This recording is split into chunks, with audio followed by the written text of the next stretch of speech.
Past tense के 4 भेद होते हैं, उनमें से पहला जो है आपका पास्ट सिंपल था। उसके बाद दूसरा जो था ये आपका है पास्ट कंटिन्यूअस टेंस, जिसको बोलते हैं past imperfect tense. Past continuous tense को ही हम लोग पास्ट इम्परफेक्ट टेंस बोलते हैं। तीसरा जो होता है आपका पास्ट परफेक्ट होता है, और चौथा जो होता है पास्ट परफेक्ट कंटिन्यूअस टेंस होता है। चलिए आज हम पास्ट कंटिन्यूअस टेंस के बारे में बातचीत करते हैं। इसका 2 नाम है आपका, पास्ट कंटिन्यूअस टेंस या इसको बोलते हैं पास्ट इम्परफेक्ट टेंस। चलिए the verb which shows that an action देखिए प्रेजेंट में भी जब ये पढ़े थे प्रेजेंट टेंस में सिर्फ यहाँ पर अंतर था, यहाँ पर वही चीज़ लिखते थे the verb which shows that an action इसका वहाँ पर जब प्रेजेंट पढ़े थे यहाँ पे इज था, यहाँ क्या होगा, यहाँ आपका वाज हो जाएगा, यहाँ वाज हो जाएगा। Going on in the verb shows that an action was going on in past time is called past continuous tense। Past continuous tense देखिए, पास्ट कंटिन्यूअस टेंस इसको हम लोग पास्ट इम्परफेक्ट टेंस भी कहते हैं। दिया दी verb shows that an action was going on in past time is called past continuous tense. देखिए यहाँ पर ध्यान दीजिएगा, वाज गोइंग ऑन इन यानी कोई काम बीते हुए समय में यानी पास्ट टेंस में लगातार जारी था, यानी पूरा नहीं हुआ था। समझे, पास्ट टेंस में कोई काम एकदम जारी था, पूरा नहीं हुआ था। जब इस तरह का बोध हो जाए उसे हम लोग पास्ट कंटिन्यूअस टेंस कहते हैं। इसका पहचान जैसे कि हम लोग प्रेजेंट में पढ़े थे, प्रेजेंट कंटिन्यूअस टेंस में रहा है, रही है, रही है, तो यहाँ पर होगा वही सिर्फ रहा था, है जगह पे था थे थी आ जाएगा। रहा था, रही थी, रहे थे इत्यादि ये लगा रहता है इसमें। हिंदी वाक्य अंत में रहा था, रही थी, रहे थे इत्यादि अगर लगा रहे समझ जाइएगा, वही आपका पास्ट कंटिन्यूअस टेंस है।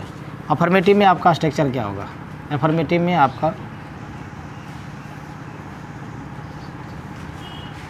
एफर्मेटिव के लिए स्ट्रक्चर आपका हो जाएगा, सबसे पहले सब्जेक्ट चाहिए, सब्जेक्ट के साथ वहाँ पर प्रेजेंट में देखिए, प्रेजेंट कंटिन्यूअस टेंस में हम लोग इज आर एम का प्रयोग किए थे, यहाँ किसका प्रयोग करेंगे, वाज या वेयर का, वाज या वेयर का। उसके बाद वहाँ भी बिफोर, यहाँ भी बिफोर लगेगा। उसके बाद ऑब्जेक्ट अदर वर्ड लगा के लास्ट में फुल स्टॉप लगेगा। एग्जाम्पल देखा जाए, चलिए बनाइए अपने से एग्जाम्पल। मैं आप लोगों को पढ़ा रहा हूँ, मैं आप लोगों को पढ़ा रहा हूँ, नहीं पढ़ा रहा था। देखिए रहा था, रही थी, आया। हाँ बताइए क्या बनेगा, आई लगेगा, आई के साथ बताइए वाज या वेयर, यहाँ वाज लगेगा, आई के साथ वाज लगा। अब देखिए V4, तो देखिए V1 में ही आप ING जोड़ लीजिए तो वही आपका क्या बन जाता है V4। तो पढ़ाना का इंग्लिश होता है टीच, बस इसमें ING लगा दीजिए, टीचिंग। अब देखिए ये जो है ऑब्जेक्ट यहाँ पर क्या है, V4 के बाद जस्ट आप ऑब्जेक्ट लगाइए, ऑब्जेक्ट आपका यहाँ क्या, आप लोगों को, तो मतलब ये हो जाएगा। अंतिम में आप फुल स्टॉप लगा दीजिए तो हो गया आई वाज टीचिंग यू, मैं आप लोगों को पढ़ा रहा था। आई वाज टीचिंग यू, मैं आप लोगों को पढ़ा रहा था। आप हंस रहे थे, यू मीन्स तुम या आप। अब इसके साथ बताइए वाज या वेयर, यहाँ पर वेयर लगेगा, यू के साथ वेयर लगता है। लाफ मीन्स होता है हंसना, बस इसमें ING लगा दीजिए, लाफ के अंत में ING लगा दीजिए। यही हो गया आपका V4। ये हुआ आपका वाज वेयर लगले है, यहाँ पर आपका सब्जेक्ट हो गया। देखिए आए ना, सब्जेक्ट आया, वाज वेयर लगा ही, V4 लग गया, फुल स्टॉप लग गया। समझे, तो ये आपका हो गया आपका पास्ट कंटिन्यूअस टेंस। चलिए नेगेटिव की बात करते हैं। अगर नेगेटिव में ये आ जाए, नेगेटिव के लिए क्या करेंगे, सब्जेक्ट वाज वेयर, इसके बाद जस्ट इस बगल में आप नोट लगा दीजिए, बस सब कुछ वही रहेगा। चलिए नेगेटिव देखते हैं। सब्जेक्ट चाहिए, उसके बाद आपका तुरंत वाज या वेयर लगेगा। उसके बाद जैसे ही वाज वेयर लगे तुरंत जस्ट क्या लगा दीजिए, नोट। उसके बाद वही V1 प्लस ING, इसी को हम लोग क्या कहते हैं V4। V1 में ING जोड़िए, वही आपका V4 होता है। अदर वर्ड लगाइए, फुल स्टॉप। एग्जाम्पल,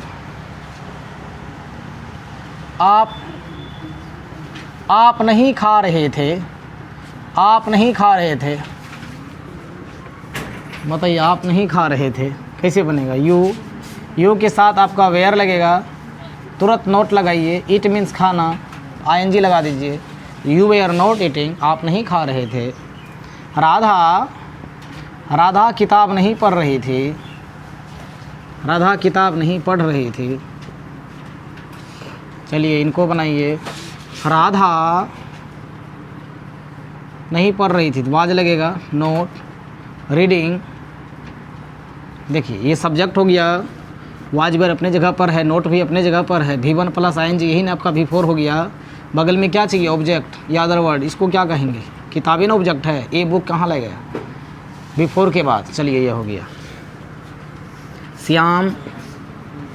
श्याम घर नहीं जा रहा था, श्याम घर नहीं जा रहा था। चलिए इनको बनाइए, Shyam was not, go means जाना, इसमें ING लगाइए, तब आपका V4 बनेगा। तो हो गया V4। Shyam was not going, आप घर का इंग्लिश लीजिए, going to house. Shyam was not going to house. चलिए अब एस नो क्वेश्चन की ओर देखते हैं। एस नो क्वेश्चन आपका करना कुछ नहीं, ये जो वाज वेयर है ना, इसको इधर दे दीजिए, वाज को उधर, सब्जेक्ट को इधर दीजिए। सब्जेक्ट के स्थान पर वाज वेयर के स्थान पर सब्जेक्ट को रख दीजिए। वाज वेयर आप बाहर कर दीजिए, वाज वेयर यहाँ बाहर हो जाएगा, उसके बाद सब्जेक्ट अदल बदल हो जाएगा। वाज वेयर सब्जेक्ट के स्थान पर और सब्जेक्ट के स्थान पर वाज वेयर के स्थान पर सब्जेक्ट, समझे? उसके बाद आपका नोट रहे तो दीजिए, नहीं तो नहीं दीजिए, तुरंत V4 लगाइए। उसके बाद अदर वर्ड लगा के अंतिम में क्वेश्चन मार्क लगाइए। अब क्या सर एस नो क्वेश्चन किसको कहेंगे? देखिए जिस क्वेश्चन का जवाब हम या तो एस में या तो नो में दे सकते हैं, ऐसे क्वेश्चन को हम लोग एस नो क्वेश्चन कहते हैं। और इसका पहचान हिंदी में यह है कि ये क्या से ही शुरू होता है। क्या क्या आप पढ़ा रहे थे? क्या आप पढ़ा रहे थे? अगर हम पढ़ाते होंगे तो कहेंगे यस, नहीं पढ़ाते होंगे तो क्या कहेंगे? नो। तो ऐसे क्वेश्चन को हम लोग एस नो क्वेश्चन कहेंगे। देखिए क्या से शुरू हुआ है कि नहीं। अब देखिए आप है, आपका इंग्लिश यहाँ पर यू होगा, यू के साथ क्या लगेगा? वेयर आप पहले लिखिए, तब लिखिए यहाँ पर यू। और रीड मीन्स टीच मीन्स पढ़ाना, रीड मीन्स पढ़ना, इसमें ING लगा दीजिए, हो गया। वेयर, देखिए वेयर यू टीचिंग, क्या आप पढ़ा रहे थे? इसी में आ जाएगा क्या राम आम खा रहा था, क्या राम आम खा रहा था, है ना? ये बना सकते हैं ना, क्या आम खा रहा था, है ना? देखिए राम के साथ वाज लगेगा, वाज बाहर ही कर दीजिए, राम हो जाएगा इधर, है ना? राम के साथ वाज लगेगा, वाज बाहर, राम। अब देखिए ईट, है ना?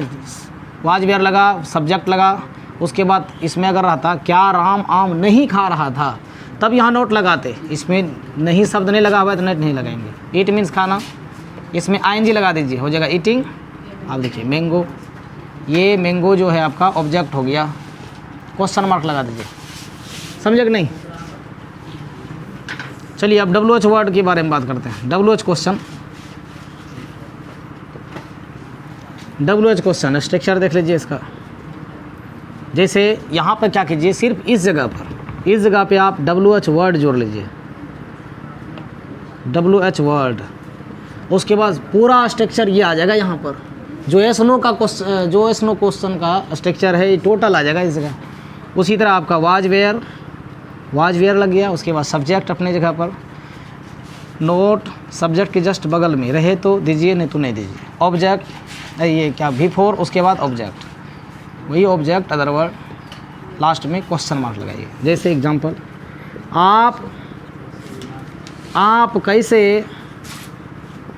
आप कैसे अंग्रेजी पढ़ा रहे थे? आप कैसे अंग्रेजी पढ़ा रहे थे? आप क्या सर WH वर्ड किसको कहेंगे? जो WH से शुरू होता है उसी को हम लोग WH वर्ड कहते हैं। जैसे व्हाट आ जाए, व्हाई आ जाए, हाउ, व्हेन, ये सब जो है ये आपका WH वर्ड है। यहाँ पर देखिए सबसे पहले किसका अंग्रेजी लिखेंगे? कैसे का अंग्रेजी क्या होता है? हाउ, देखेंगे हाउ। अब देखिए आप का अंग्रेजी यहाँ यू होता है, यू के साथ क्या लगेगा बताइए? वाज की वेयर लगेगा ना यू के साथ, वेयर पहले लिखिए, हाउ, वेयर। अब लगाइए सब्जेक्ट यहाँ पर आपका यू होगा। अब टीच मीन्स होता है पढ़ाना, इसमें आप ING लगा दीजिए, हो जाएगा V4, टीचिंग। आप देखिए अंग्रेजी तो क्या होगा English. How are you, how were you, are नहीं, how were you teaching English, how were you teaching English, आप कैसे अंग्रेजी पढ़ा रहे थे, समझ में आ गया नहीं।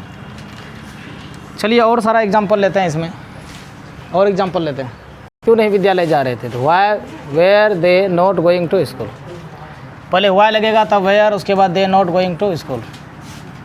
राम का भाई कैसे फुटबॉल खेल रहा था, फुटबॉल होगा यहाँ पर, राम का भाई कैसे फुटबॉल खेल रहा था, पहले इसमें क्या लगाएंगे कैसे गण जी हाउ, अब राम का भाई इसके साथ क्या लगेगा बाज, तब लिखेंगे राम्स ब्रदर प्लेइंग, तब लगेगा फुटबॉल। इट्स, समझे कि नहीं। ये आपका करंट इंग्लिश ट्रांसलेशन से, करंट इंग्लिश ट्रांसलेशन एक्सरसाइज 139, 140, 41, 42, 43 तक बन जाएगा आपका। 139, 140, 141, 142 ये आपका बन जाएगा। तो इनको आप बना के आइए, समझिए। 139, 140, 141, 142, 143 वीडियो आपको कैसी लगी आप कमेंट बॉक्स में ज़रूर बताइए, है ना। मिलते हैं अगले टेंस में, तब तक के लिए नमस्कार।